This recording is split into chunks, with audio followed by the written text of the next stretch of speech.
There is a fifth dimension, beyond that which is known to man. This is the dimension of imagination. It is an area which we call the Twilight Zone.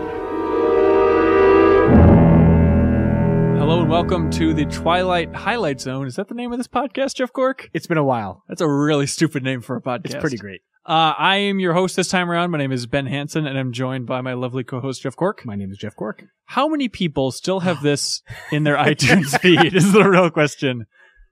I have no idea. Is that even a thing you can count? I don't know. I remember the last episode I said, what are the odds of us taking more than 2 months off? And you said 0. Really? Yes, and it has been a lot of months since we recorded a Twilight Highlight Zone. 0.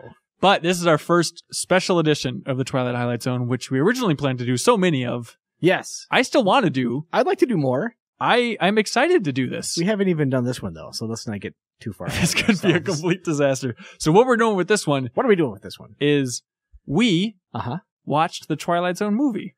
Twilight Zone the movie. It was called Twilight Zone the movie from 1983. That's correct. The best year for cinema, if you ask me. Oh, my gosh. Now, okay, you were alive during this. I was dead.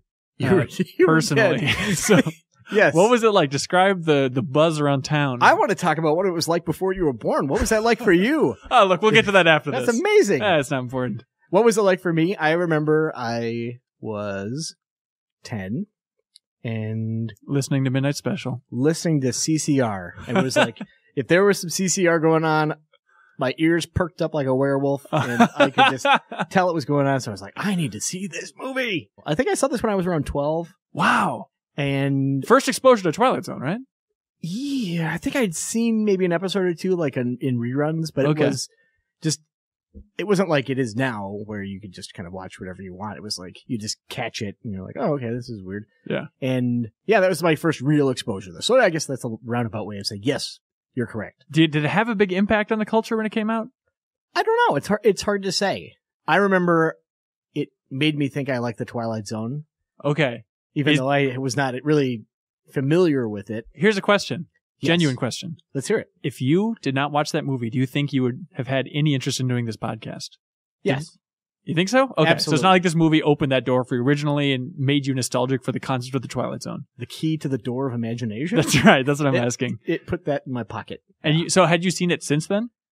I've seen it a couple times, but not since I watched the show. Right. Not since you know it that well. Just throughout the years, yeah. Yeah. I mean, I always heard about it. People always referenced it. I had never seen it until last night. And here's the interesting thing. Yeah. We'll get into this later, so I don't want to say too much. Uh-huh. I remember this being, like, the first time I saw it when I was younger. Well, I guess every time I was younger. Uh-huh. But the first time I remember going, that was awesome. I thought that was great. The entire movie. I thought it was great. And I watched it again later on. I was probably like 15, 16, 17 with like some of my buddies in junior high or high school. I guess high school. Cool. I was like, yeah, pretty cool times. And I remember thinking, this movie is pretty cool. Just like me. Are you fast forwarding through some parts or how does this work? No, I thought it was all pretty great. And we'll touch on this later because I was a dumb kid.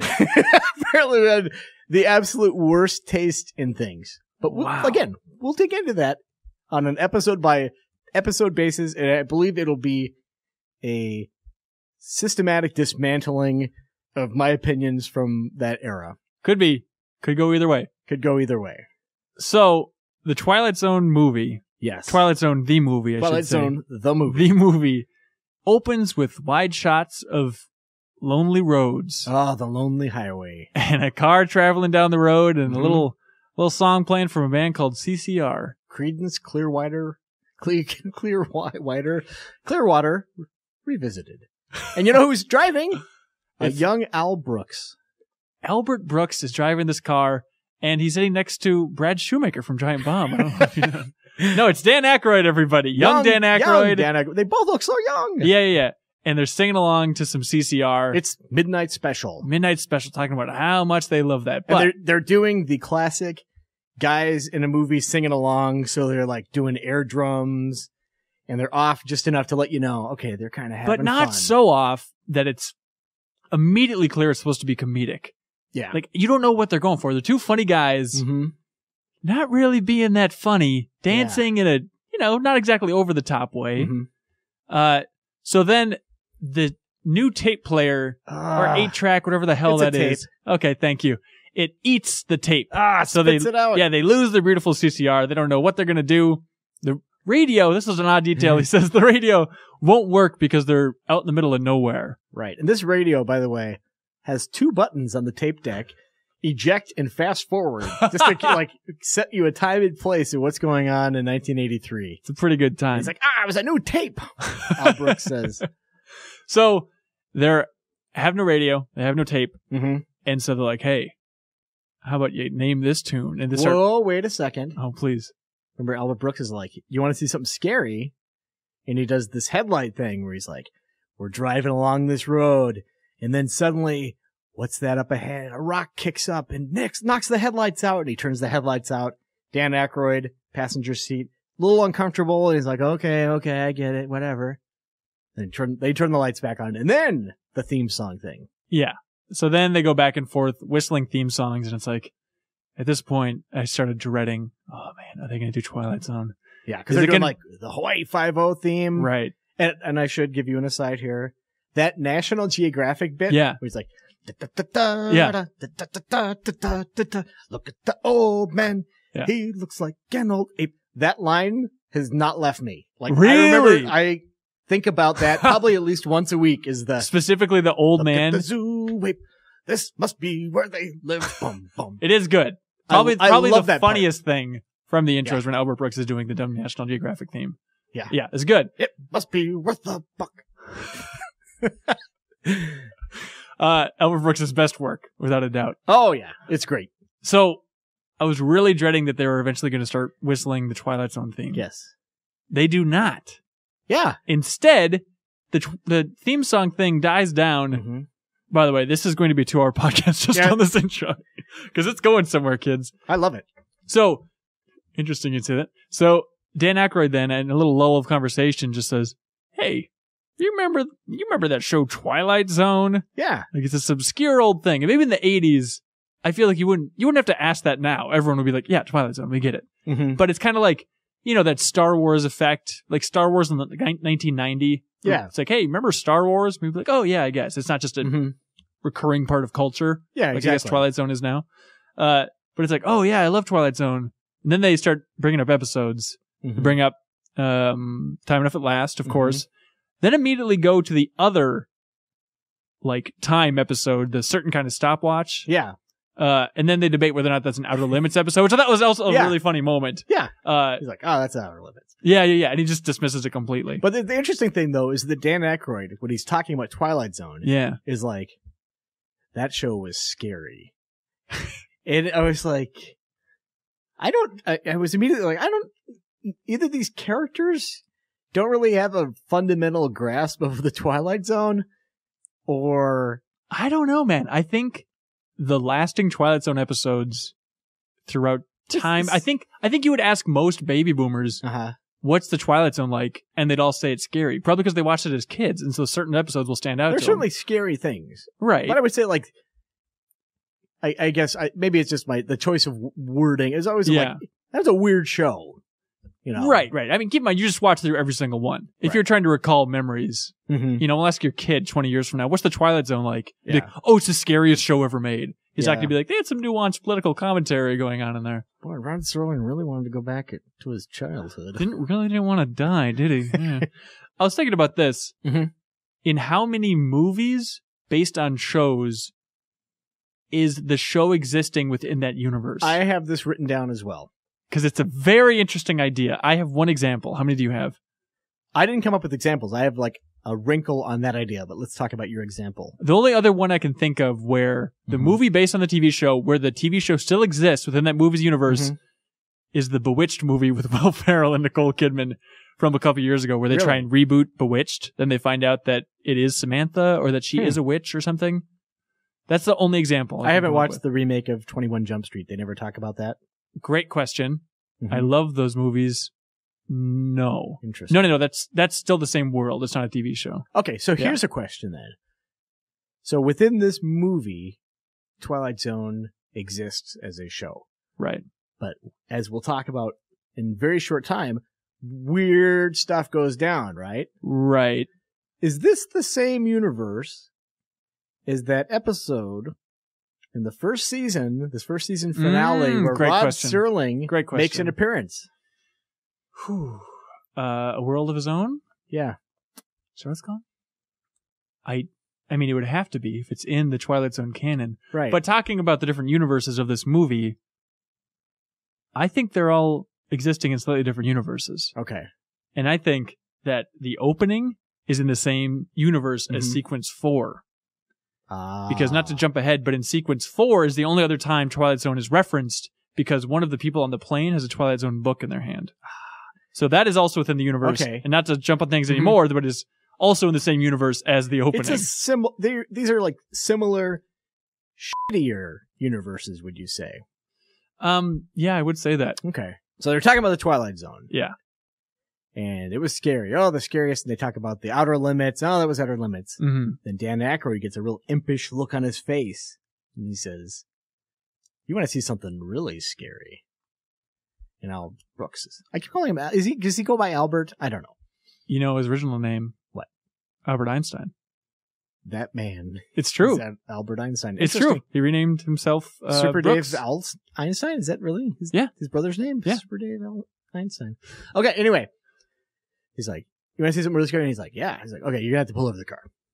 And then he's like, and you can tell these guys don't really know each other very well either. Really? I guess I didn't really have that impression. Because they're like, well, because before they do the theme song stuff. Like, what are we going to talk about? Like, we've talked about everything. We've talked about where we're from and all that other stuff.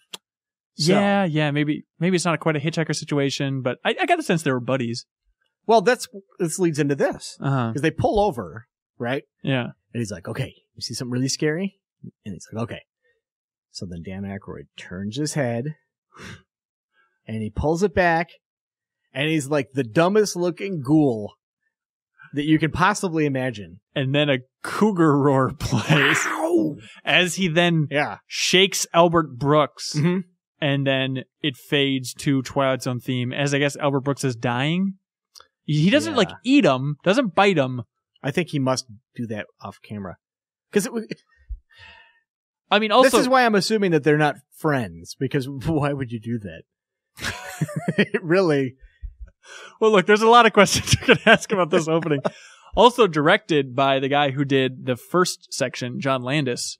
So maybe John Landis is just super into transformations and so just this thing between like the Thriller video and American Werewolf in Paris. It's like he's got to have his dumb transformation sequence. Did he do Paris or London? Or did he do... That's the same thing? London, sorry. Yeah. Whatever it is. Is Paris actually a movie? Is it a sequel? I don't know. It's a different, I'm not familiar with the lore. Place. Yeah. So maybe he just saw that as his MO, and so therefore he had to actually get in there and have that stupid transformation. Right. It's opening the Twilight Zone movie with the dumbest, most pointless gag. It's like something out of like Goosebumps. It really is. Especially because it totally like sucks the wind out of an entire segment later in the movie because it's the same essential thing as the gremlin on the wing. How so? The shock of seeing something spooky. Sure. Like the really scary face. Like, out of nowhere. Yeah, I can see that. It strikes me as just something so incredibly stupid and cheap. And it looks terrible. That's typically not what Twilight Zone is about. It's not usually going for the stupid, cheap, incredibly simple scare. You know, the horror of it has always been unsettling and weird. Yeah. And it is, I'll give it to him. Okay, there are scary parts of the Twilight Zone. There's some really scary stuff. But it is never just cheap stupidity, which this is completely that. Yeah, and I know that like everybody tried to corner Rod Serling into describing it as like a monster type show, and it was a scary show, and he always resisted that, and even like, you know, Night Gallery, and they wanted to pitch him and have him create other shows that were more like Monster of the Week type stuff. He's always like, I'm not into that. It's not really what I'm about. And that's all this is. Yeah. It's just the one stupid scare. So then fades up, Twilight Zone intro plays, a new version of it. There's some holograms and a bunch of other nonsense in there. Burgess Meredith is doing the VO That was now. a really nice touch. I like that. As a nice tip of the cap. It's really nice to hear the Twilight Zone theme again. But we're reviewing all these segments, Cork, and if you had to review that opening segment? Okay. here's the deal. I think I'm not prepared for this part, but I'm just going to talk through my process. Please. Multiple facets to this opening. Yeah. I like the National Geographic part a lot. And everything else is terrible. So what are you at, man? I would give this opening sequence probably a 3 or 4. What do you think? Probably let's say 3. Okay. I had a 1 written down. Okay. Bumping it up to 2 because you reminded me how much I enjoy the National Geographic part. That part's really fun. Yeah. So we're up to a 2 for that opening sequence. All right. First sequence. The first sequence. Okay. I guess it's officially, they never label it in the movie, even in the credits, but on the internet they call it Time Out. We run into this guy, William Connor. He's I think it does one of those portrait of a sad, angry man kind of things, a bitter man. Yeah, well written, very Twilight Zone. Yeah, it's Burgess Meredith again. He's doing all the intros. He doesn't just do the Twilight Zone theme song. Right. And he's going into the Tender Trap Bar. And he seems like a really cool guy. Advertises sports events and sport events, sorry. And gets in there, meets his buddies. They're all going out for a drink. And I like this era of movies, just kind of an aside, because everyone wore gray suits, which is something you don't really see That's true. that much of anymore. And also like this era of movies because your buddies might have a small role in the thing. That's true. He's the guy whose head detaches. It's nice to see absolutely. him. Our old friend. Yeah, I was wondering where. Yeah, completely. So anyway, he meets his friends, and you can tell he's having a really crappy day. And they're like, "Hey, what's going on?" He's like, he was up for a promotion, and then this Goldman guy, this Jew bastard, got the job. And instantly like, oh, that's right, I remember this episode.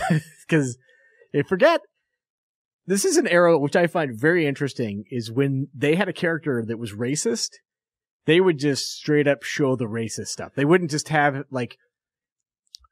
So he's talking about this Goldman guy. Yeah. He's Jewish, and he calls up...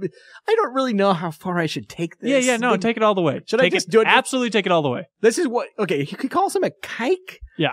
And it was like, ooh, just see that. And then his friend is like, well, you know, he's talking about, I don't know why Goldman needs that. You know, the Jews already own everything. And then his friend is like, well, they don't own everything. The Arabs won't let them. And then, ha ha ha. And he's like, Arab. What's an Arab? It's just a N-word. We'll just give it the benefit of the doubt there, just for there's in a sheet with a sheet on his head or something like that. And it was just like, and at that point, there's some gentlemen at this table behind him that are all like black dudes in suits, and they're like, do we have a problem here? Very polite black men turn around as he's dropping the N-bombs, and then he's screaming about how he's better than some African spear chucker. Oh, yeah. Yeah, and the guy is just like, and then Bill guy is talking about how he fought gooks in Korea, and then he's talking about... This is all before he even has his beer. He sits down at this bar and just immediately he has just a laundry list of insults that he has to get through. But it's a pretty subtle character. A very subtle character. This is, and his house is owned by a Jap bank, and he fought him in Korea. Yeah, he's really like an unlovable Archie Bunker. Even more so. It's just completely awful. So, again, he leaves. Well, first he slowly holds up, like flashcards of different races, and then gives a strong thumbs down and looks in the camera. He pinches his nose. P.U. That's what he says. White only, please. He has like a little speech about how he fought for this country and he's a patriot and all this other stuff. It's just the worst. Not even the worst. It's a condensed version of the worst. Yeah, it's just like, to the point that it defies all reality. Yeah. Have you, genuine question. Yes. Break your podcast character for a second. Okay. Have you ever encountered an anti-Semite in your life? An anti-Semite in my life? No. Not to that degree. Well, not to that degree. I mean, look, no one's ever encountered somebody to that degree. Hitler wasn't to that degree. I mean, like, anybody who's ever even used, like, the word kike?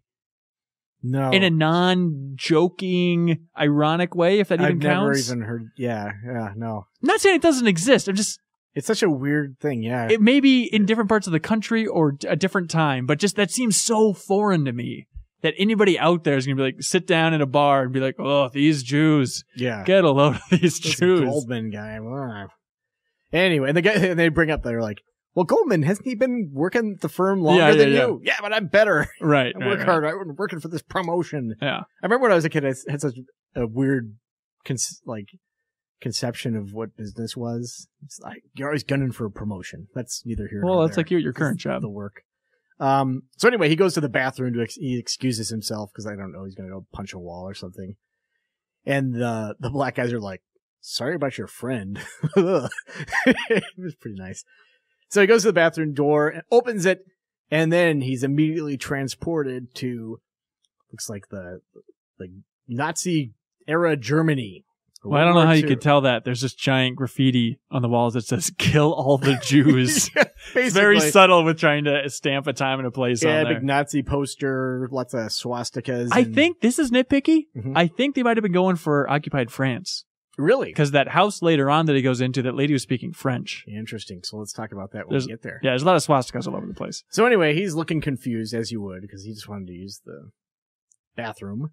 This truck comes by, a little Jeep, and there's some Nazis on it. They're obviously on patrol, and they're all smiling, cruel, cartoonish 80s Nazis, and they kind of flip his tie up because he looks weird. Yeah, make fun of his credit cards. Yeah, go through, asks to see his papers, and, he gives him they grab his wallet, and they see his MasterCard or whatever, and there's a bit of a scuffle, and he runs away. They shoot at him, and it kind of clips his arm, and he ducks into an alley. They're chasing after him, and he hides under a big pile of trash. Finds some new shoes. He deserves to be in that trash. He is below trash. Where does the trash begin, and where does he end? That's great question. The fundamental great question. It makes you think, doesn't it?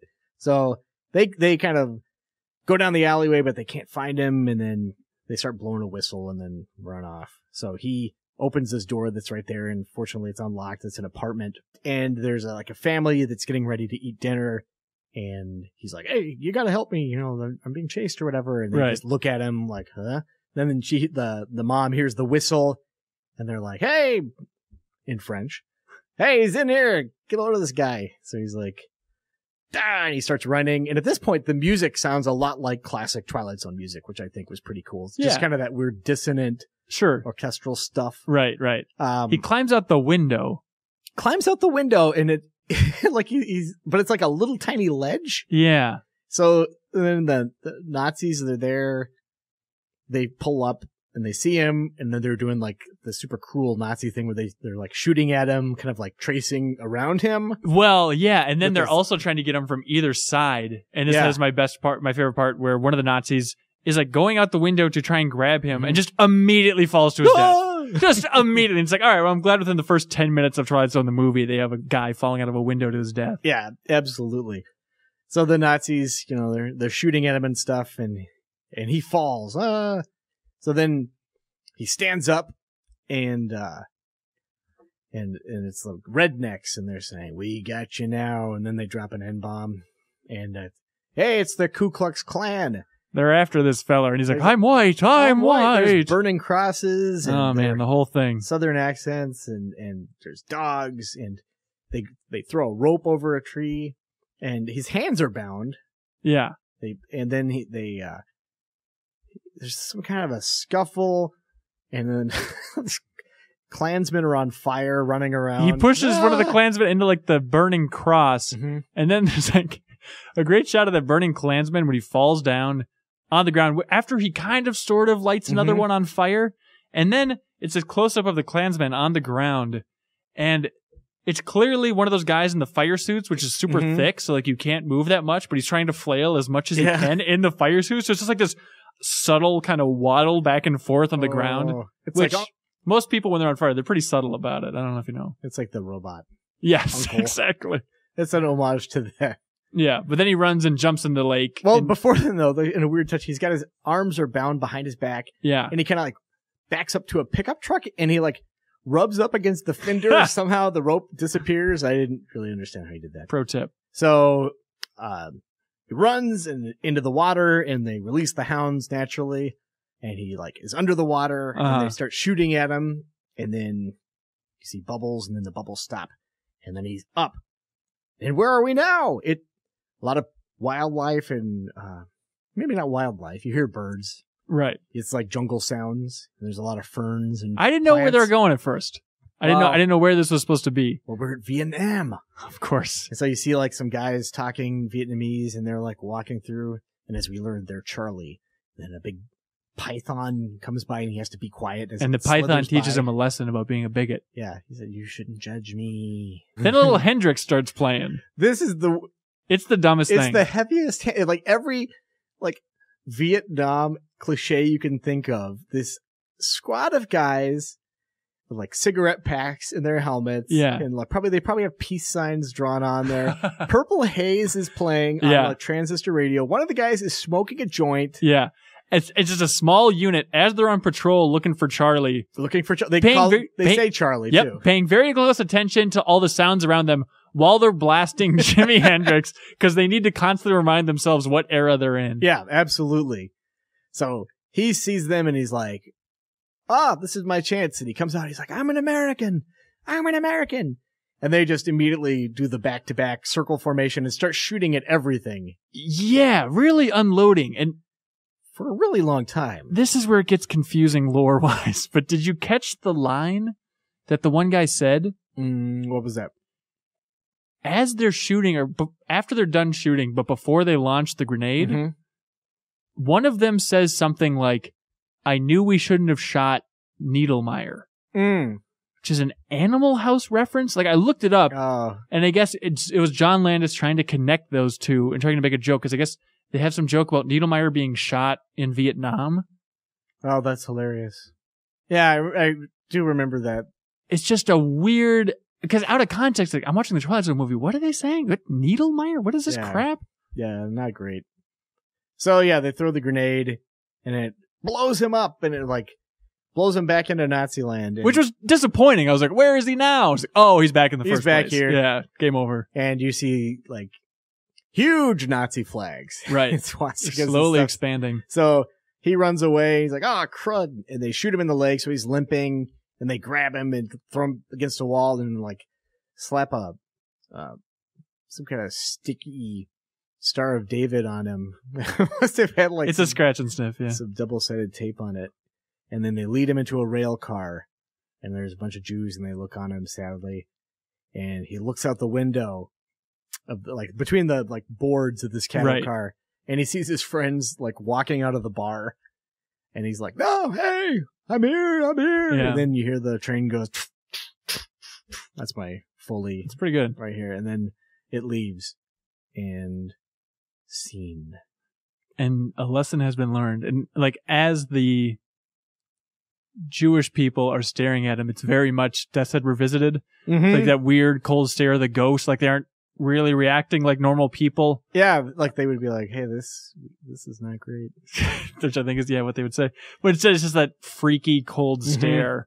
So this episode, I guess it's the most like Death's Head Revisited? Is that the number one reference point? Or like which episodes is it really combining from the Twilight Zone run? Yeah, because this one is the only one that is original. Right. And John Landis wrote this one. Right. So it's kind of a combination of Death's Head Revisited, a little bit of he's back, learning that Hitler isn't all he cracked up to be. I guess in a way, but...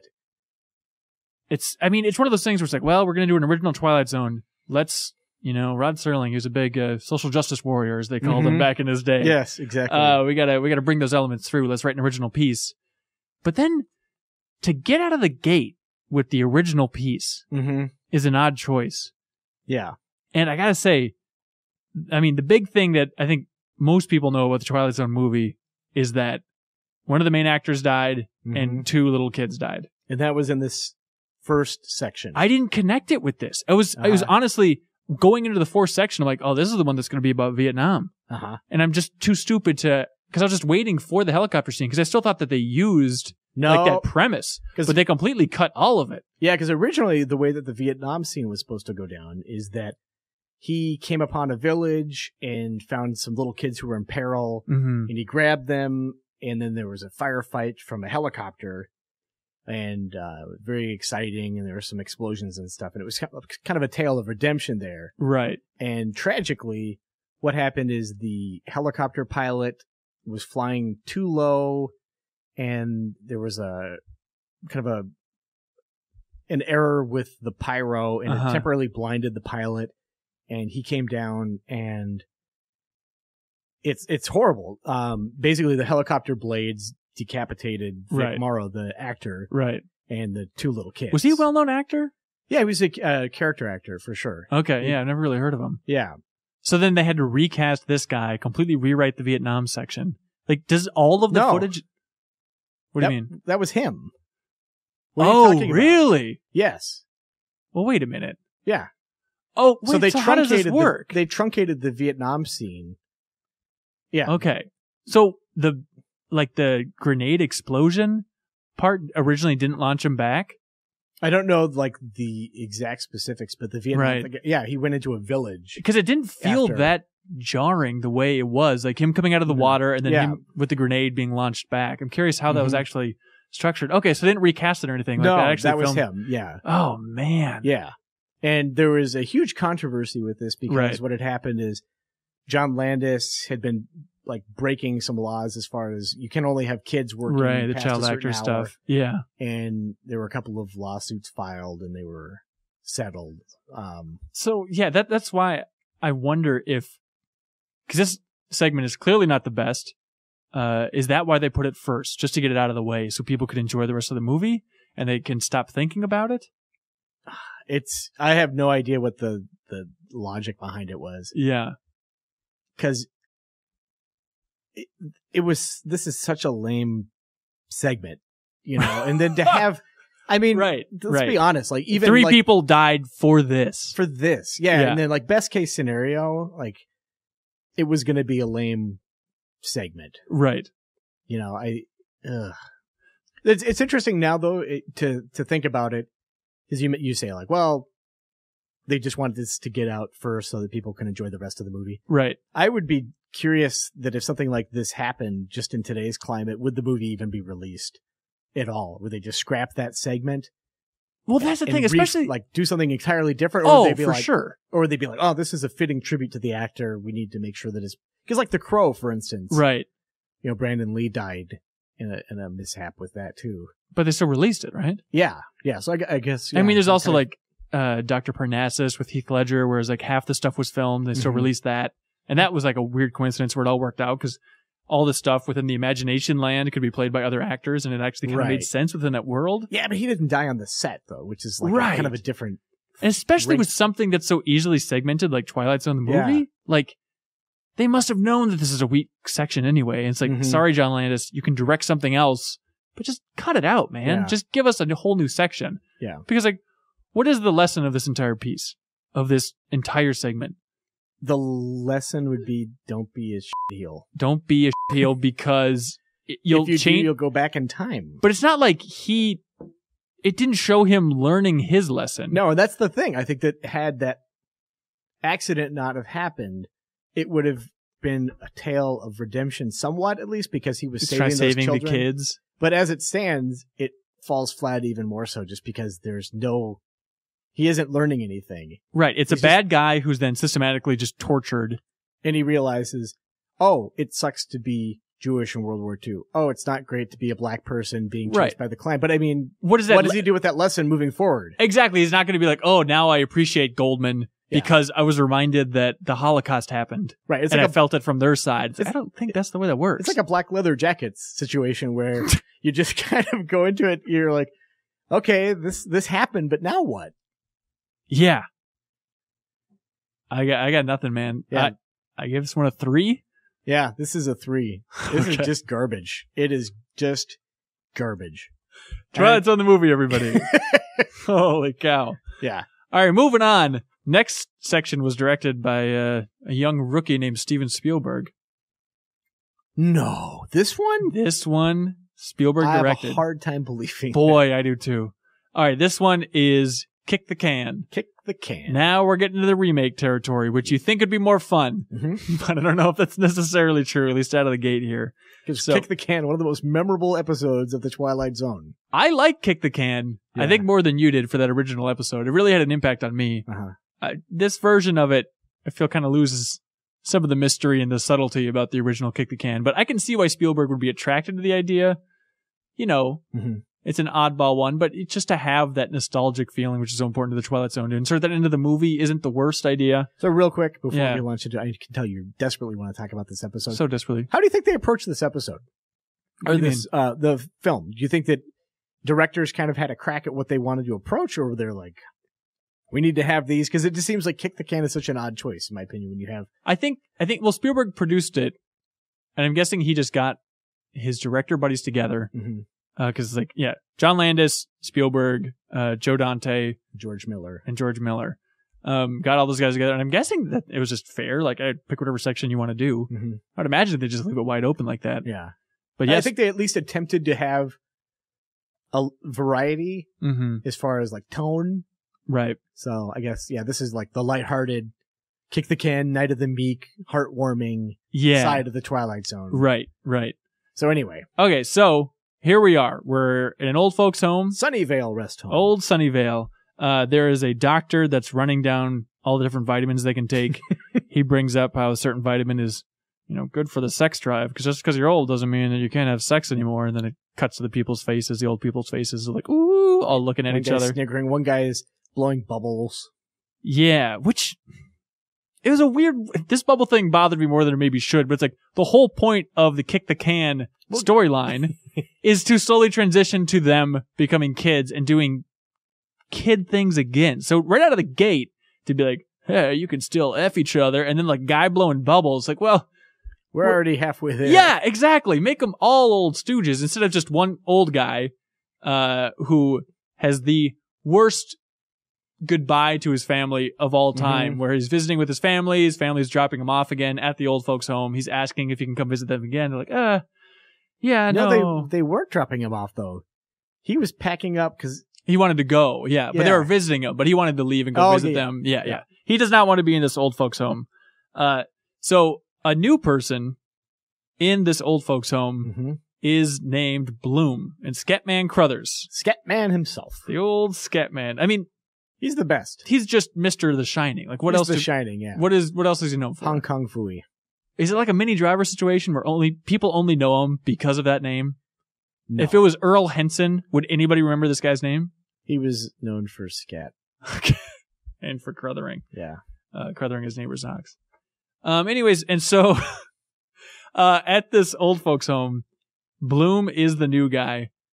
And he gives a good speech right out of the gate about, if you were young again, what would you do? If you could do absolutely anything. And like, oh man, I would do dancing. I would do all these different things. Everybody's listing off different things that they really want to do. And then it's interesting, Scatman's like, how about Kick the Can, huh? Well, you guys like Kick the Can. Moments earlier, like as the guy was standing there super sad with the suitcases in hand as his family abandoned him. He basically dropped, there's some kids and they run by and they are playing Kick the Can because naturally kids play Kick the Can. All the time. Oh, stop me. They're huge fans. It was 1983, to be fair. Also, odd connection to the previous piece. One of the old guys, like the first line that he says, he's like, oh, like any good Jew, this is what I want to do. Whoa, like any good... It's like just a weird connection to the previous thing. It's going to stand out so strongly in relation to the previous segment. Yeah. They had to have thought about that, right?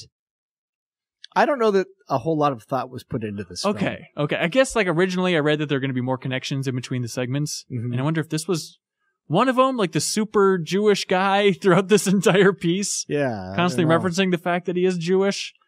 I don't know. But anyways, so they're all listing all the things that they would like to do if they were young.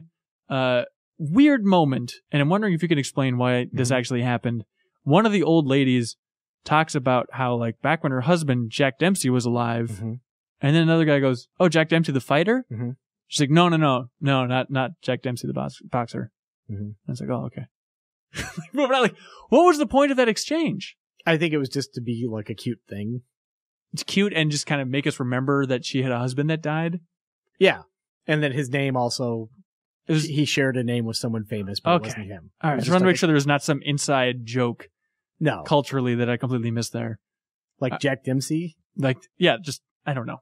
Anyways. So Bloom. One lady wants to dance. Yeah. One guy wants to be like Douglas Fairbanks. Boy, does he. The swashbuckler. Yeah, he really does. And so Scatman Crothers is like, hey, how about you guys play kick the can instead? And he pulls out the shiniest can out of nowhere and immediately yeah. starts polishing it to a higher gloss with his handkerchief. Oh, yeah. So he makes the whole pact that they're all going to wake up in the middle of the night and go play kick the can, and they're all pretty excited about it. Midnight. Except for the Mr. old Sourpuss Conroy. He says he likes being old. Yeah, he apparently likes it, so he refuses to join them in any way. Everybody else wakes up. They go outside, start kicking the can awkwardly, and then it cuts to the old guy up in his room, and you can hear the voices, and it's like all the old people going like, all the other oxen free, all the other oxen free. And then they transition in the voices, which is a nice touch. Yes. From going, all the oxen free, all the oxen free. And they just get younger and younger and younger. And then it's one of the old ladies, and she runs up to the camera and looks directly into it, and just says, oh my God. She still has an old lady voice for some reason. It really didn't translate. They're doing like caricatures of the old actors they're portraying. Yeah. With her in particular, it really stands out. Yeah. Okay, so all the kids are young again. Not Scatman Crothers. He remains old, which is a confusing version of this story. But everybody else is young again. The British gentleman turns into like a 13-year-old Peter Pan type. Yes. The Douglas Fairbanks fan. His shirt's off, and he has a cape on. But his shirt's out. He's wearing a pajama top. Yeah. That he's like tied around him like a cape. Right. And he still has his cane, and he's kind of using it as a sword. Yes. Here's what I'm confused about. What are you confused about? He has like white hair. He has like silver locks. It's super blonde. Is that what's going on? Yeah. Okay, because this whole movie is in color. Yes. It is just weird that like this kid still has white hair, but he's running around. He looks like Siegfried or Roy. It's just a weird character amidst all these other ones. One of them does ask Scatman, says, so why aren't you young? Right. And he's like, you know what? I learned that I wanted to find my one true age and then feel young. Yeah, long ago. He's like, oh, this is some otherworldly being. Wonder how long is he? What is going on here? It's a real good question. So he's like, oh, the key to staying young is in your mind. Yeah, they're jumping rope. Yeah, not the physical appearance, which seems like the whole point was. Right. So they're all having a good time and doing their little like jump rope dances where it's like not this night but the night before. Yep. Blah blah blah blah. But then the most depressing sequence of all time kicks in. Oh God, reality. Where they all start talking about like, oh God. It starts with like, I don't want to go to school again. Then ends with people saying, I don't want to lose all the people I love again. And then the one lady's like, oh my God, I don't have Jack Dempsey. He's dead. I lost my wedding ring. Which I want to see Halley's Comet. Yeah, a lot of Halley's Comet talk.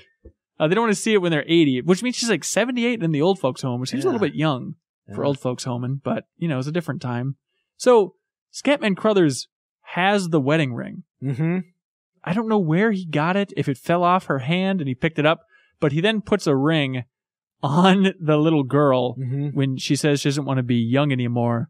And everybody agrees after, 12 minutes of being young, like, yeah, this isn't for us after all, which is where it parts ways from the original. Because the original, it's like, oh, they probably turn into kids again. See ya.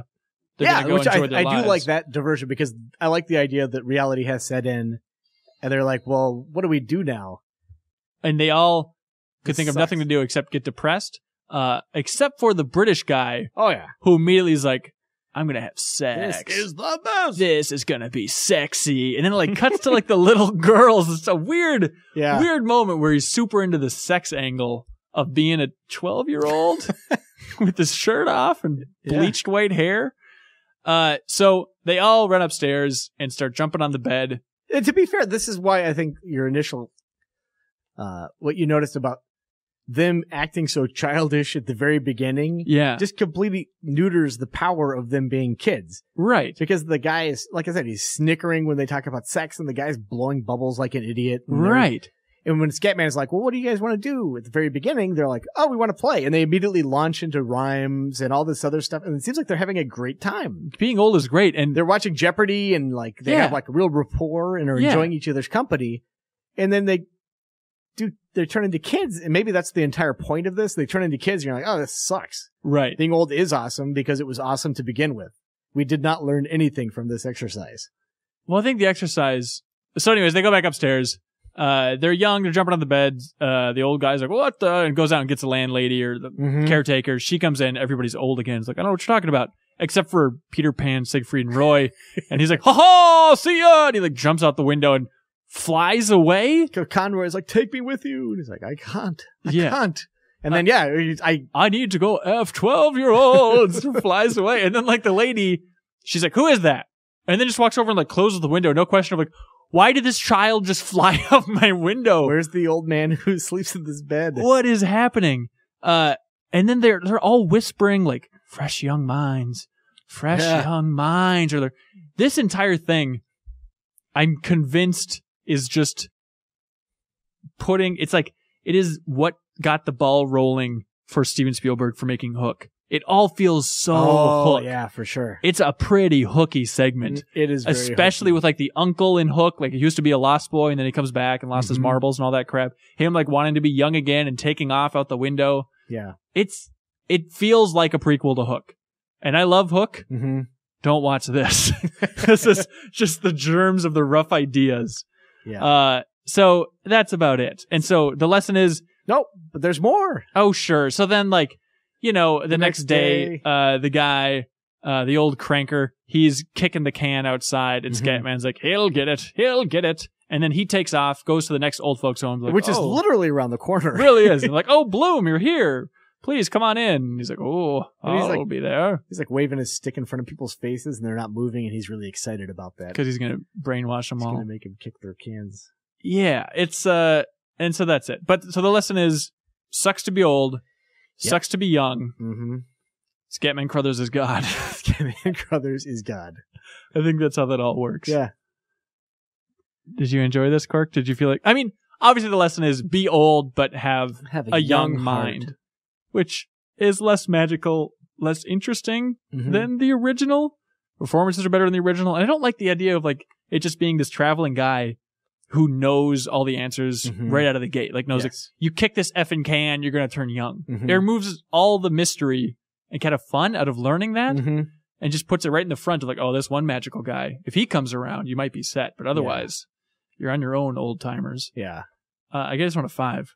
Yeah, that's where I landed too. Wow. Yeah, we are in simpatico. Yeah, that's about it for good moments for that thing. Also, like, the lighting really sucked, especially like in the beginning. This is a weird thing to say. Learn to shoot, Spielberg. But like, they're trying to make it look like a setting sun. It's like this weird red light illuminating like half of everybody's face. The magic hour. Entryway. Yeah, magic hour indeed. It just looks like garbage. Yeah. I thought the whole thing, and like, he has like this weird like wide angle lens and a lot of the close-ups in the beginning of all the old people. Just an ugly segment overall. Yeah. Especially that silver-haired kid.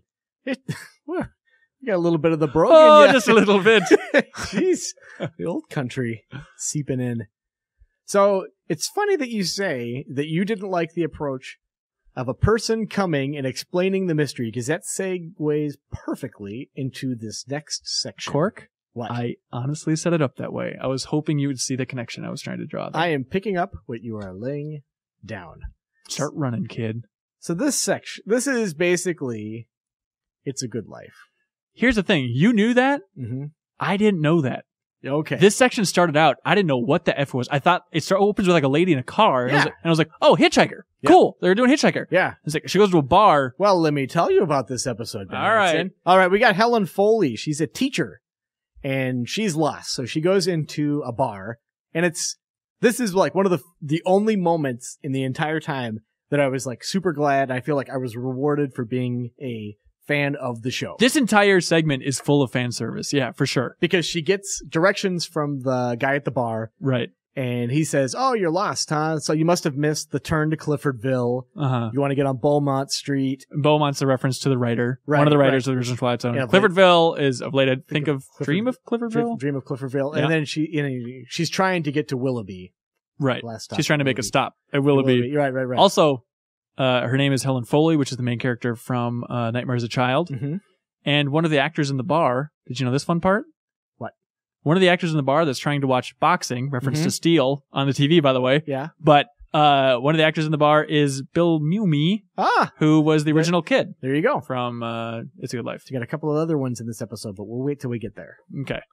So anyway, she's getting directions, but there's a kid who is playing Tempest on an arcade machine, right? Is that Tempest? That's Tempest. So he's playing it, and it's messing up the reception of this boxing match. And these two guys are watching it, and they're like, "I got $20 on this," Like every classic arcade game. Kid keeps playing. Oh god, the interference! I'm glad the FCC finally stood up to those arcade jerks And pushed those kids down. So the kid's banging on the cabinet, and then these guys are like, "That's it!" And they walk over and unplug the machine and knock the kid down. Very sensible thing. And the lady's like, "Blah," and leaves. And the bar guy is like, "Way to go, guys." So I really want to dive into this bartender a little bit because he's a creep, but not overtly a creep, but he's a little bit too friendly with this cute young lady. The guy then gets a call from his wife and he's like, "Oh, my wife." And it's like this big thing where he's leaving to go get the phone call from his wife, and he's upset that those guys scared this lady off by being mean to a kid because apparently he wanted to sleep with her. Yeah. I think it's your wife. Yeah, I think that's the story they're going for. So she's getting in her car, and she's backing up and hits that kid. Just backs right over him. He's riding his bike. Yeah. So she's like, "Oh, I'll give you a ride home." I still don't know what episode this is. You still don't know what episode I still didn't it is. know. I didn't know until they're in the car then. She asked for his name. She says, and he said Anthony. Ugh. So it's Anthony. And as I said, it's a good life. Yeah. So he says it's his birthday, but his family doesn't care. But at the same time, it's nice because he's made a friend. So they pull into this house. It's kind of in the middle of nowhere. It's a cute house.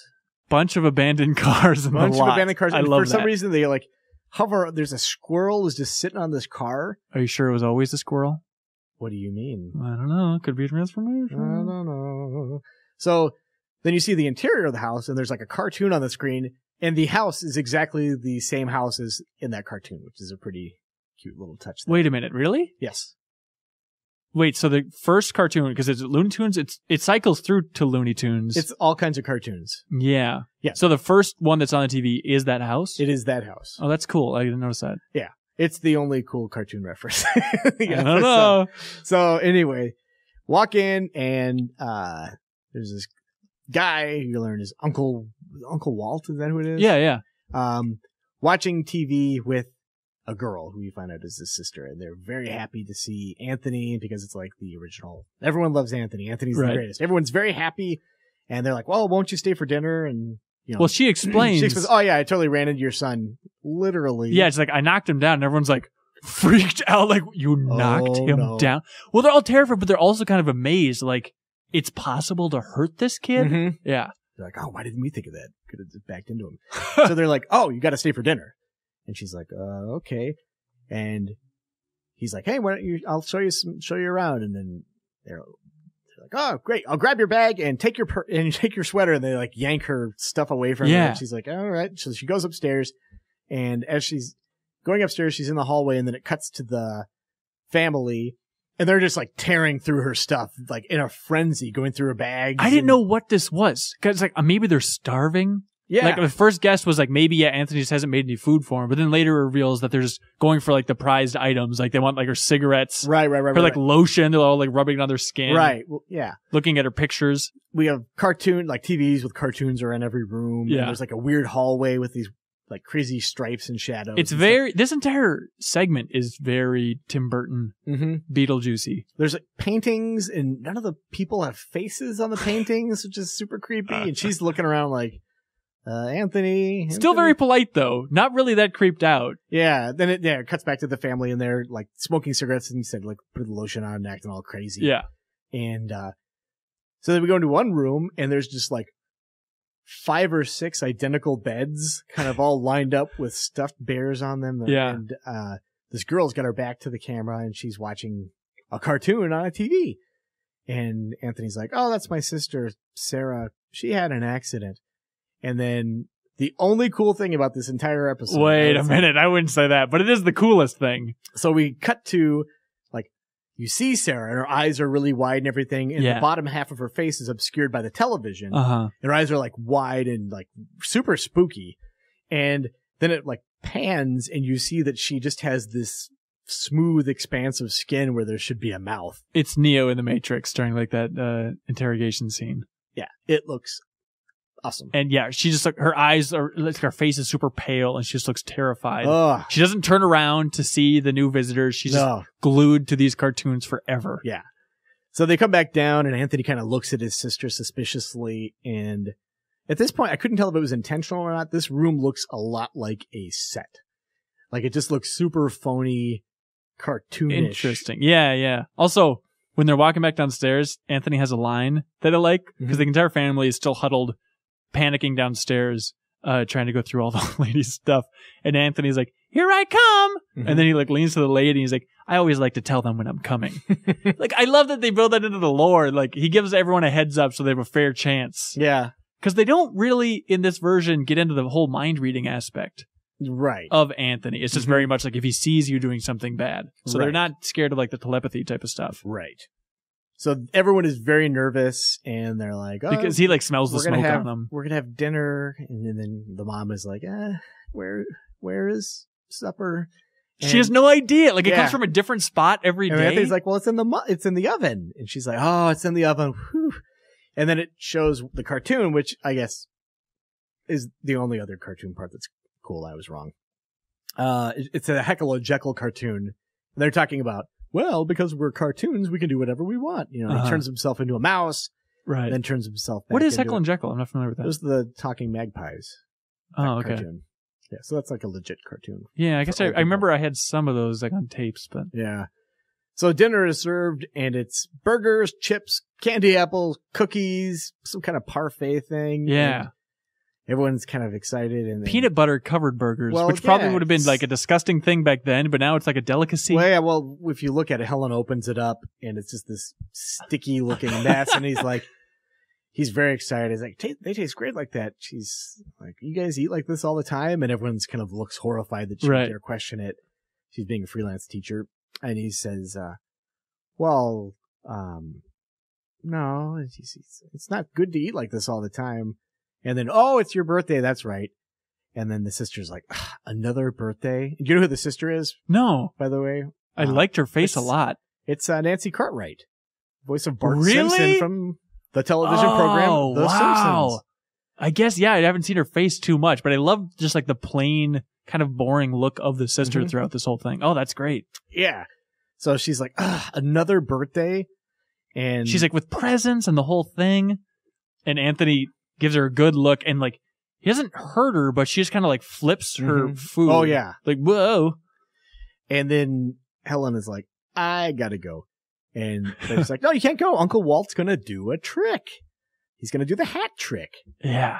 And Uncle Walt just looks, we'll just say everyone looks terrified all the time. Constantly. So I don't have to say this. No, it's not, but also they don't bring back the thing of like, it's a real good thing. It's a real good thing. I'm surprised they didn't bring that rhythm of speech back, but I'm still trying to understand, they want to establish that Uncle Walt had done tricks before, but just it always went poorly, or that he had never done a trick? Because like as he goes up to perform the trick and he has like the hat and everything, it's very much like him slowly going. And I like to imagine that he had no idea what to do, but he was just trying to do it correctly. Because at first he's just like, "Well, what do you mean?" And then the hat's on top of the TV. Right. And it's this top hat, and he's like, he puts it on his head. But it's like imagine being put on that stage, like, do the thing. Yeah, the spotlight appears out of nowhere. He's like, He has no idea what to do. So they're like, "Pull it out." And he like pulls a rabbit out of the hat.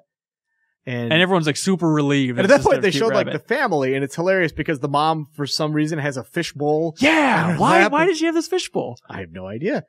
So then pulls out the rabbit, and then next thing you know, it's like this super scary demon vibrating rabbit.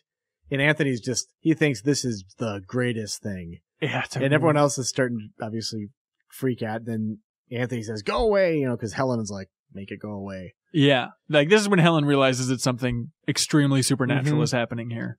Right. And then she's like, "I really need to get out of here." And they give her stuff.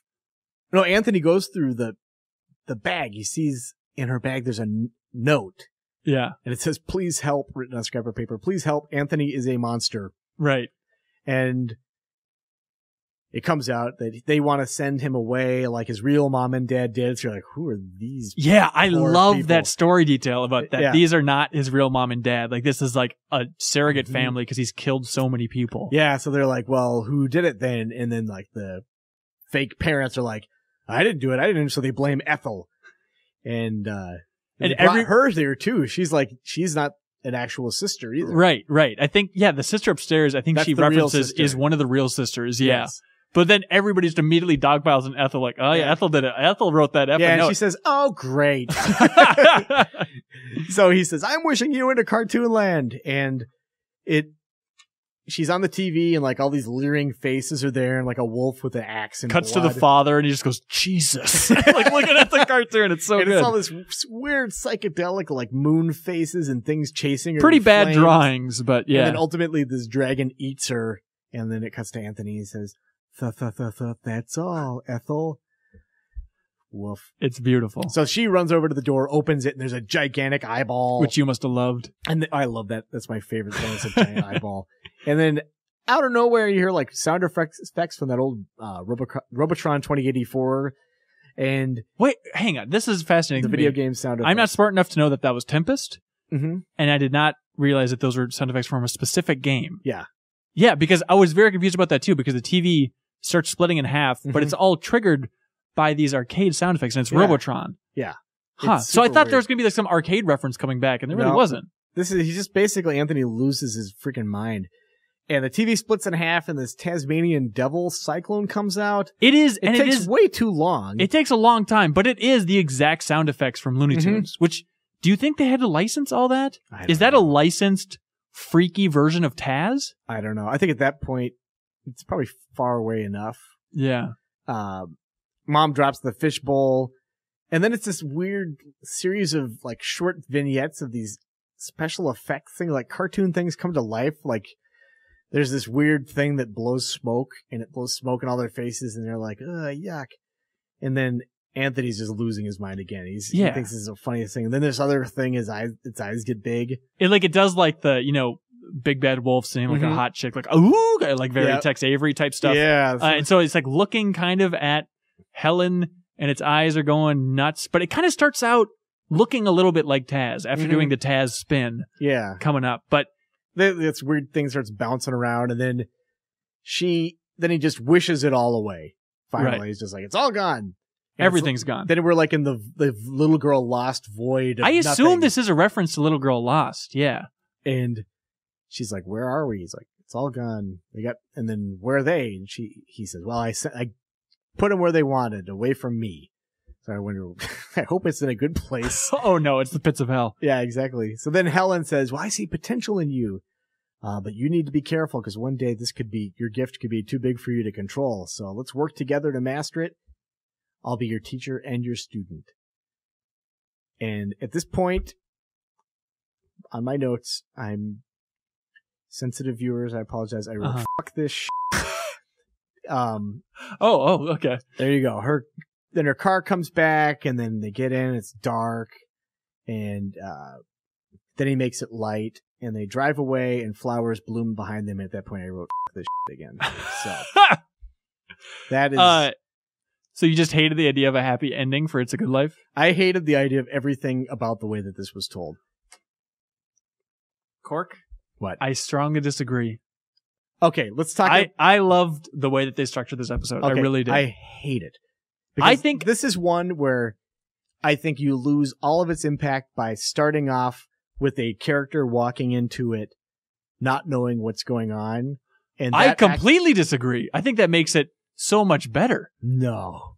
Look, this is nowhere near as good as the original It's a Good Life. Mm-hmm. I mean, it's over the top and it's very Tim Burton-y and cartoony, believe it or not. And it's nowhere near as good as the first one. But if the first one was structured this way, like, I don't like the idea, like, because I love the idea in the original that they're kind of like on an island of existence, and that's all that's left of the universe in theory. That's a really cool idea. But I love the structure of bringing somebody in who doesn't know what's going on and slowly figuring out the mystery of, like, why the hell is everyone so scared? See, Instead of the original just being like, here's a freaky kid, here we go. No, but I think the original worked so well because we were that person discovering what was happening, what was so awful, rather than following. I understand the difference. I mean, maybe it's just because you knew that, but you're still the viewer discovering this along the way. But I like the idea that it's something that's already in place and we're just watching it happen rather than having this other person walk in and kind of set things in motion. Because it's too slow of a burn, or I don't understand the difference for you. I just don't like that style. I think that it was so effective the first time because it's like we're joining something that is in progress. Right. See, I like the mystery, and especially if I hadn't have seen the original, I think this really, really would have an impact on me. And I guess, I mean, you saw it as a kid, so you kind of saw it that way in theory. I thought it was pretty good. Yeah. But then when I saw the original, I was like, oh, this surpasses it in every possible way. Because this one also does the thing where it's like, so much of the first one was horrifying, like absolutely horrifying because it was not shown. It was very subtle. And like the whole Jack in the Box thing is silly if you describe it, but then if you see this shadow, but they don't show the actual monster that he's created, it's so effective. Whereas showing cartoon abominations isn't effective? No, and it just drags on too long. It just looked like a bunch of special effects guys just wanking off. I guess that's true, but I do like the idea. By the way, I gave this an 8. Really? Yeah. Yeah. I think it's a, dude, you gotta admit it's entertaining. It's nowhere near as good as the original It's a Good Life, but it's an entertaining segment. You can show this to anybody. This is a 2, for sure. What? A 2? Yeah. There's really no entertainment value. If you were to show this to somebody without any context, I think they'd be fascinated by this story. I would apologize and I would say, let's just get this stupid crap out of the way so I can show you the real one. And I apologize for having done it in this order. Holy cow. I'm very curious what you think of the other remakes of It's a Good Life then. And if it's just this specific structure or if it's just anything compared to that original. It's just, like I said, I don't like the way that the happy ending I think is terrible. I think that Anthony seems more like a nuisance than this monstrous thing. Right. And the people seem nervous around it, but they don't seem, I know I kept saying terrified, but I think there wasn't a real genuine sense of terror except I agree. for the sister. I agree.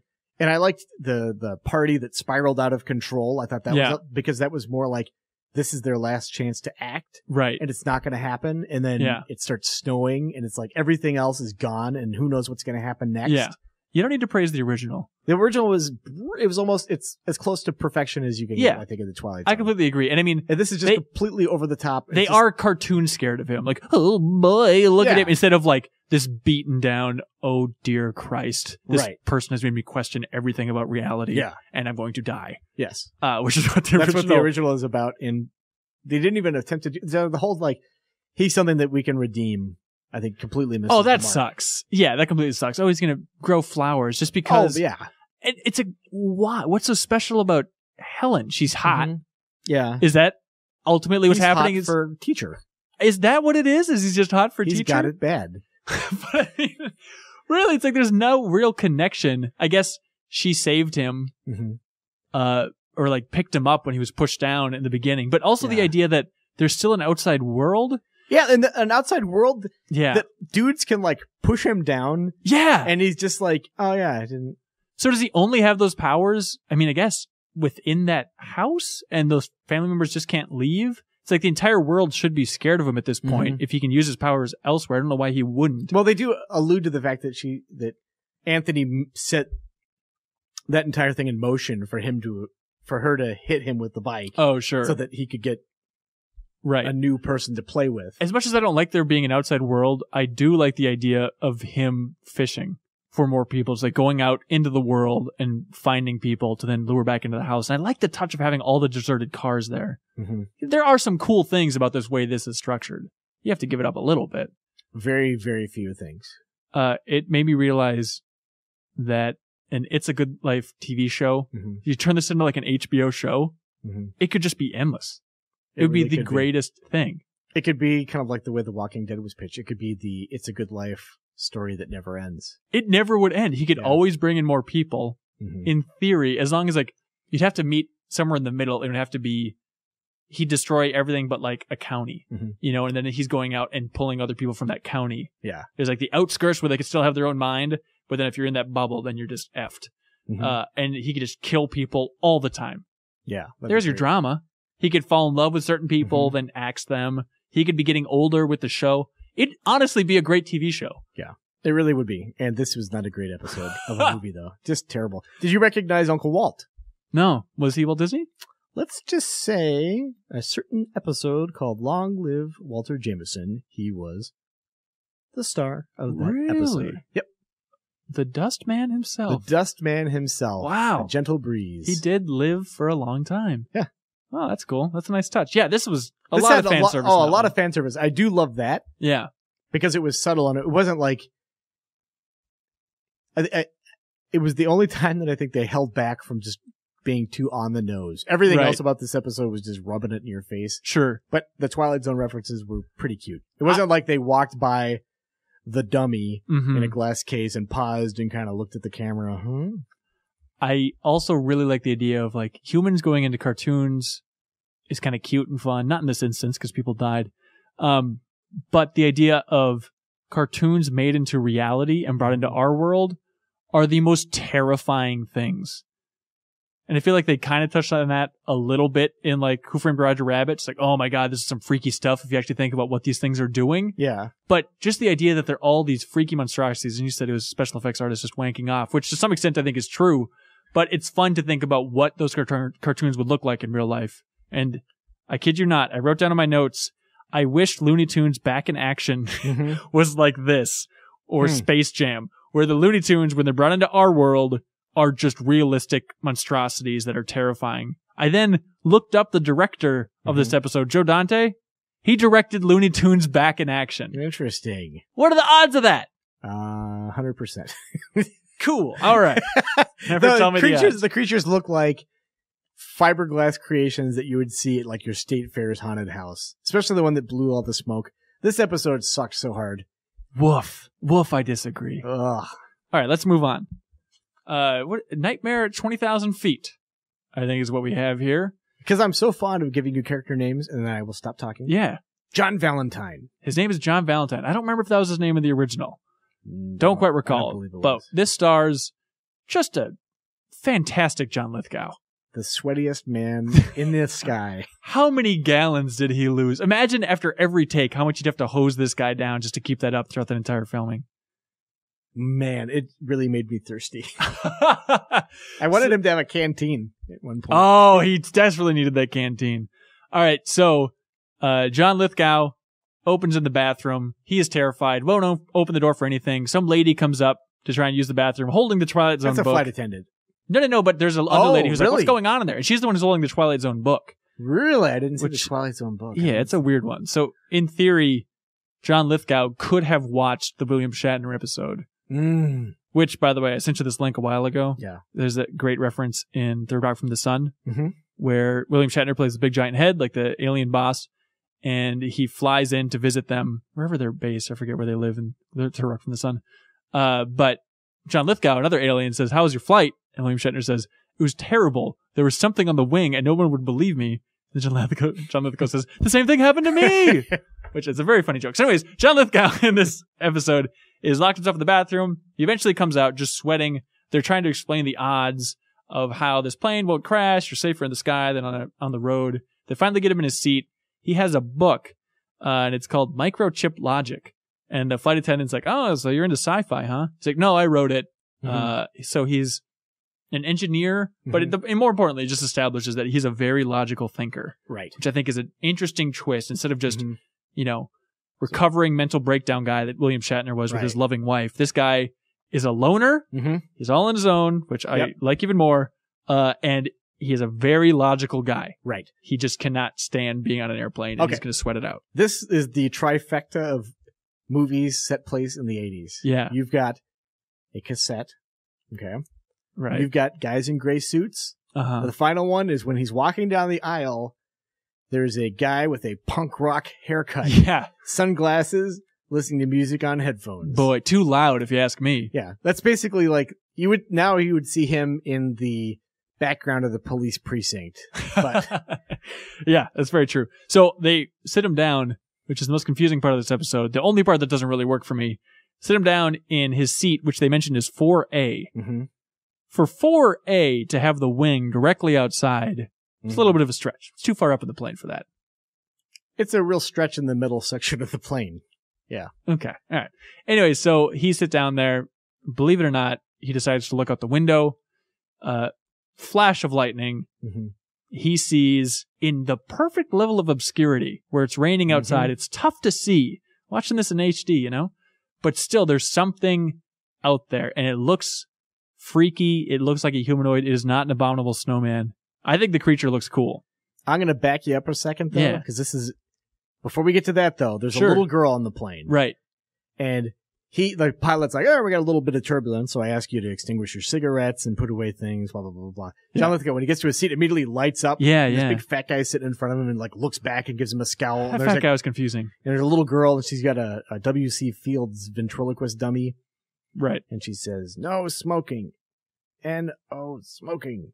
Put it out. You know, and then he puts his cigarette out in the armrest ashtray. So that little girl is kind of like consistent throughout the episode. Yeah. And the second you see the Polaroid, it's like, okay, well, this is coming back. Yep. There's no way this isn't going to be incorporated into the storyline. Anyway. Yeah. So. Oh, he grabs a newspaper. Oh, yeah. To calm himself down. And then the headline is 437 dead in airline disaster. I'm sure the flight attendant loves spreading that out about the flight before they're about to go through this thunderstorm. Yeah. Oh, if you need some reading material, we have this for you. Yeah. All right. Then the lightning, and he looks out the window and sees a guy. And sees, the gremlin, which looks like what I'd imagine a gremlin would look like. Mm-hmm. A little bit Mogwai-esque. Anyways, and so the gremlin out there is struck by lightning as he's like prying at the engine, and then he kind of looks like he's like riding the engine, Strangelove style, and then like he leans back and he's like, looks like he's like screaming at God, like hit me again, like kind of like he like reels back. Yeah, and you can see like electricity kind of going off of him. It's pretty neat. It is pretty cool. Believe it or not, John Lithgow sees it, freaks out more, scares all the other passengers on the flight. The stewardess goes over there, gives him a lot of talking to. Mm-hmm. He says, okay, I won't even look, tries closing it. Because he starts talking about it. He's like, maybe there's a technician who's working on the thing. This is my favorite part. Yeah, the super logical mind. He's like, maybe it's a technician that got caught in there as the plane took off. But then he's like, but the air's so thin out there and it's going to be so cold. I don't know how he'd survive for so long because it looked like he was still moving, but it has to be a technician. Just trying to work his way through how this could possibly work. Lithgow was just amazing in this episode. As the sweatiest man alive. He does a great job. Believe it or not, he starts closing the shade, and then it's a long wait for him to lift that shade up, and you know it's going to be the close-up. Well, he takes a sedative that the flight attendant offers him. She's like, I'm not supposed to do this. Doesn't spit it out. But I've got a mild sedative. Yeah. Let me just... Here's the good stuff. Doesn't spit it out like Shatner did, right? No, he's... I was waiting for him to spit it out to fully reconnect back to the original. It doesn't do it. He apparently takes it. Does not work. Lifts the shades up. The gremlin's face is right in there. And he does... The gremlin, like, has freaky eyes, big eyes, and he does, like, this little head shake. And then it cuts that with Lithgow freaking out with his eyes wide open, so like connecting the two faces together as he's then being like held down by everybody else because he's screaming and freaking out so much. And it's like close-ups on his face of him screaming and freaking out. Works out really well when you know that close-up is coming. This is a cool thing because George Miller directed this sequence. Yeah. Mr. Mad Max. Mr. Babe the Pig. Right. If you've seen the first Mad Max recently, you know that there's one shot where a guy is about to get hit by a car. And for a split second, you can like freeze frame it. They do like this prosthetic eye-popping eyeball thing. Oh, really? Which they do with John Lithgow too. Like if you take a close look, his eyes are like a prosthetic. He opens them really wide, but then just for like a frame or two, they're like cartoonishly large. For sure. So just to mirror the gremlin. Yeah. It's a nice touch. So he's freaking out, believe it or not. Then it shows like the stewardess talking to the pilot in the front, and all you can hear her just saying, freaking out. So she's whispering to what's going on. He panics. The pilot comes back, tries talking to him for a little bit. He tries like walking him through from his perspective, like, hey, we're on a big flight. I don't want to freak people out. Lithgow's like, I know engine number 4 is out. I know it. He's like, well, yeah, you're right, but the little girl says, you big silly. You used to be a normal person. That part made me laugh. Perfect. So they leave. Believe it or not, he sees the gremlin again, tries taking the little girl's Polaroid to take a picture of it to prove it's really there because the turbulence is getting really bad at this point because it looks like the gremlin's taking out the other engine. Good touch. He takes a Polaroid. All that he sees is the flash and his own reflection in the window because he can't take a picture out that window. It won't work. Everyone's trying to take pictures of an airplane window. Another nice touch. So he then grabs, because the whole plane is chaos at this point. Oh, like the baggage compartment things are popping open. Yeah, Stuff is falling. There's air canisters rolling down the aisle. He grabs one of them, busts the whole thing open, busts the window. Cuts Everyone's the freaking window. out more. Yeah, he then does the leaning outside, cool William Shatner shot. Mhm. Because he has the gun from the air marshal in front of him. Who's Yeah. that fat weird guy. Air Marshal's grabbing onto him because he gets sucked through the window. Yeah. So then he's trying to aim his gun at the gremlin. And the gremlin then walks up to him and I think bites the gun in half. Yeah, it breaks it in half. Yeah, which is cool. And then puts his hand over John Lithgow's face and kind of holds it for a Palms while. it, yeah. And then the alien does like the little finger movement. Yeah, That's this a Delta Airlines, you can't smoke. That's exactly it. Yeah, a few people know that's how that redhead got her start, was as the gremlin from Twilight in the movie. Cleans up real nice. So, yeah, this gremlin has got some sass, man. And then the gremlin looks and sees that they're going through the clouds. Yeah, that they're That landing. moment, so he's like, well, I guess I can't do this now. And then he takes off. He flies away in like a nice spiral. Yeah. Yeah, which is strange because I always thought it was lame in the original, the way that the abominable snowman kind of like Whoa. floated away and kind of Yeah. like could fly. So I like that this gremlin was more grounded, Mm-hmm. but then at the end he just took off. Yeah. Maybe that's the way these stories were really originally connected, is maybe this is what happens Mm-hmm. after a while when you turn young, after playing Kick the Can, is once you've had all the 12-year-old sex you can handle, you just turn into that gremlin. Maybe this gremlin that we saw was the one from the original after having kicked the can. That's what baby gremlins look like? This is the young gremlin, and then they get all puffy and hairy. Mm-hmm. It also was good friends with Jack Dempsey. Yeah. All right, so John Lithgow's face covered in slime. It's super gross. yeah, which I thought like the slime was going to be the big reveal for like, oh, that's how they proved he's telling the truth. But it's the exact same sequence where, well, I guess in this time around he explains like, I'm a hero, as he's looking directly at the camera in a stretcher. But I'm a hero. And he's being taken off, and then a longer sequence than the original, with like the mechanics coming around, looking at the wing, going, Jesus Christ! Yeah. It's this mechanic who looks just like Jerry Seinfeld. Sure. Holy Toledo! He says, Look at that wreckage, which his claws. I remember we both didn't like that reveal in the first one. Like, oh, it turns out he was right. Mhm. It was that thing. And just like to double down on it in this way and have it even a longer sequence, it's like, that's not great. Yeah. But he's taken away and all is well. And that's just the end of the movie, isn't it, Cork? That's the end of the movie. Roll credits. Oh, wait.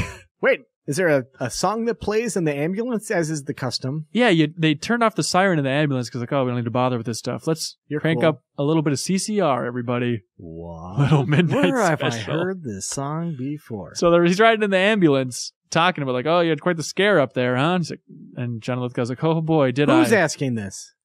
Brad Shoemaker from Giant. What? No, it's Dan Aykroyd. And so then he leans back and he's like, oh, you want to see something really scary? Roll song, Twilight Zone. Roll Song. Serling. Because Yeah. then Serling gives his closing speech at the end, Yeah. which is confusing to mix Burgess Meredith with Serling, but Yeah. I guess you want to have that homage to the original. Mm-hmm. And that's it. So, here's the thing. Yeah. On the wing. Yeah. I want a blend of those two things. I want Which? the gremlin to look cool, Uh-huh. like he does in this. Touch He's his pretty face. cool looking gremlin, right? Yeah. But at the same time, what I liked about the gremlin in the original, in the original they showed too much. Right. This one, it seems like they don't quite show enough. Oh, I'm always in favor of not showing enough. Well, here's what I like about them, and I don't know that you can convey this without showing too much, so maybe it's just not possible. Mm-hmm. I liked it in the original because it seemed like the gremlin was like kind of messing around and was like surprised. And he Yeah, would, yeah. Look at William Shatner as he was like touching stuff. He and wasn't evil. He was just stuff having was fun. sparking, and he'd be like, "Oh, did I do that?" Kind of like, Yeah, instead of doing the finger wave, he would do the finger in the chin mouth, like, "Oh, ooh. yeah, exactly." And I like that kind of weird tone that he had. Right. And I don't know that you can necessarily do it the same way twice, but I like that. Yeah. You had to have liked this version of this, though, right? Yeah, this version's fun. What are you giving it? I would give this one probably, we'll give it a 7. Yeah. Okay, I'm giving it an 8. Yeah. Yeah. It's up there. It's the strongest segment for sure. Yeah. Yeah, I guess so. I'm trying to think, like, if you hadn't seen any of the Twilight Zone, I still think the It's a Good Life segment would stand out to you as being memorable. But John Lithgow just does such an awesome job, even if it is so much more over the top than it needs to be. And he is profusely sweating throughout the entire thing. Yeah, it's a fun, simple storyline. I think there are a couple smart additions, like him being, a computer scientist or whatever the hell is going on there, and super logical. Not having a wife is a nice touch. Yeah. It felt streamlined, well directed. And the thing is, I can tell you, like, because I was a kid when I saw this the first time, having not seen either of the original episodes, the It's a Good Life, just a dud. You gotcha. I gotcha. At the time, it was not memorable at all. The thing on the wing was like, this was the coolest part of the movie. Good. Maybe they knew that, and that's why they ended it with it. Like, let's leave them on a strong note. Although they don't really end on the strong note, because does it tarnish the segment at all that it ends with the dumbest punchline of Dan Aykroyd driving a effing now ambulance? He's driving that. He's like the Scatman Crothers of they're showing people ghoulish faces. The faces of good and evil forever at war. Yeah. Showing them his evil face. Why not just eat him? If it's for sustenance, why do you have to be like, you want to see something scary? Is it like he gets a thrill out of it? Out of seeing scared people? And then, so I'm going to say this. Are we to believe that Dan Aykroyd got a job as a paramedic? Trained months. Specifically so that, is this something he does all the time? Like, do people wonder, we're looking at your logbook and it shows that maybe 75% of the passengers that you admit make it to the hospital, which is, more than half. But you're doing a good job. No one's saying you're doing a bad job. Not 100%. Maybe we're the remaining 25%. What's going on with those? Yeah. I would wonder that. And you always seem to want people that are scared. You always request the scared patients. Well, or steer people into a conversation when you're just going on some random road trip. Maybe that was like he was getting a ride to paramedic school when he was first starting out on his journey to become the scariest paramedic around. And for the last time, Dan, you can't play CCR in the ambulance. I'm taking this tape. I'm confiscating it. Why do we even have a tape player in the ambulance? It seems like a terrible idea. Get this rockin' set up. If you really want to, you can hum or whistle the music. It's fine. Yeah. I know you're a good whistler. I just don't get it. All right. It's such a dumb... Why end on that note? Yeah.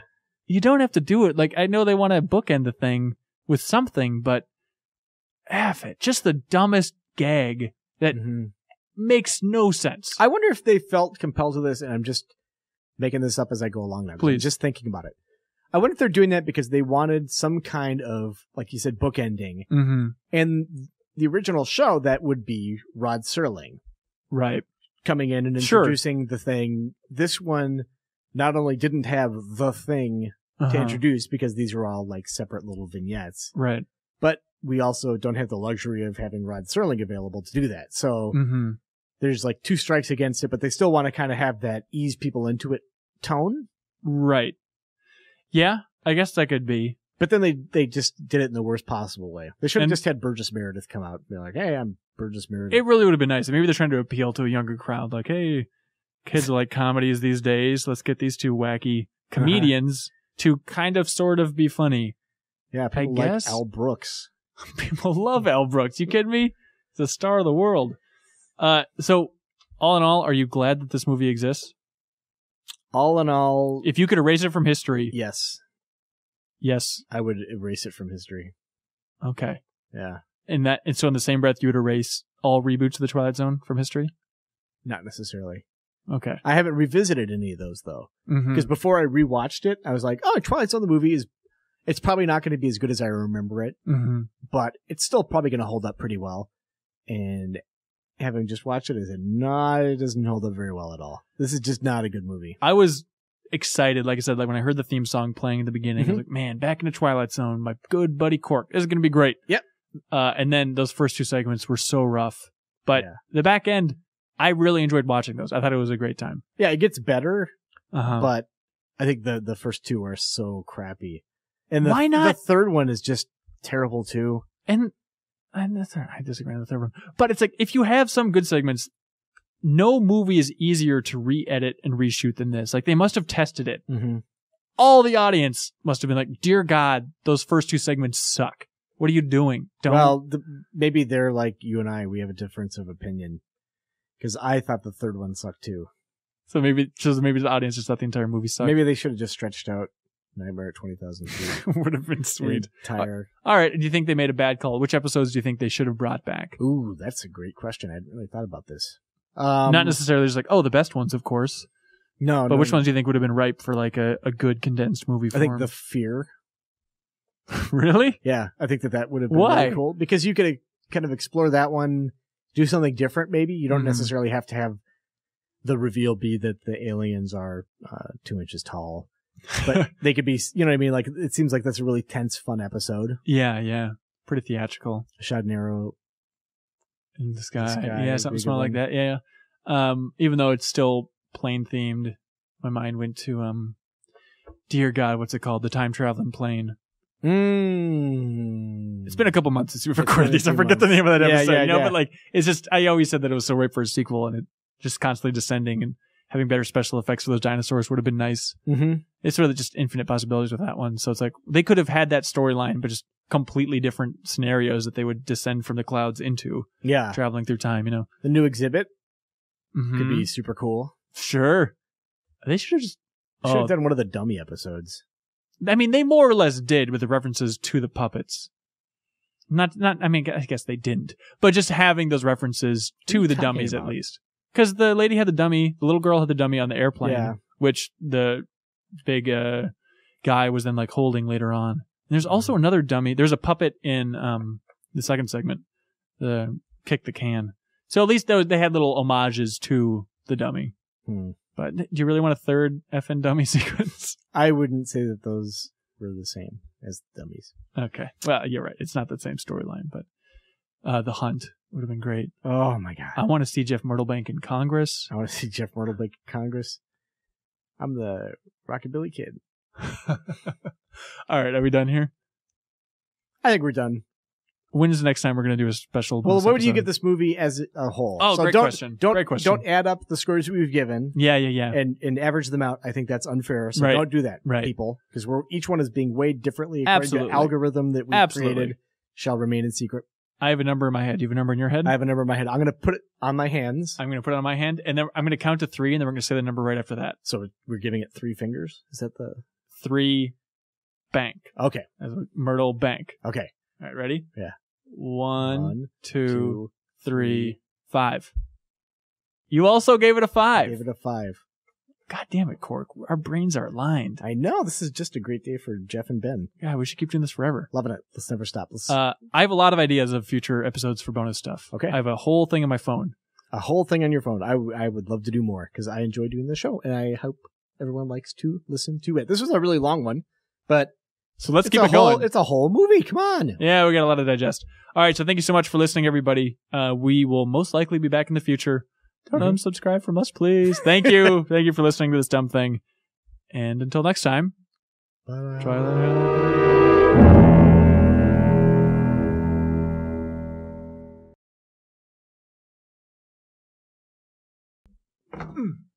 I love myself. Twilight Zone. The movie. Movie.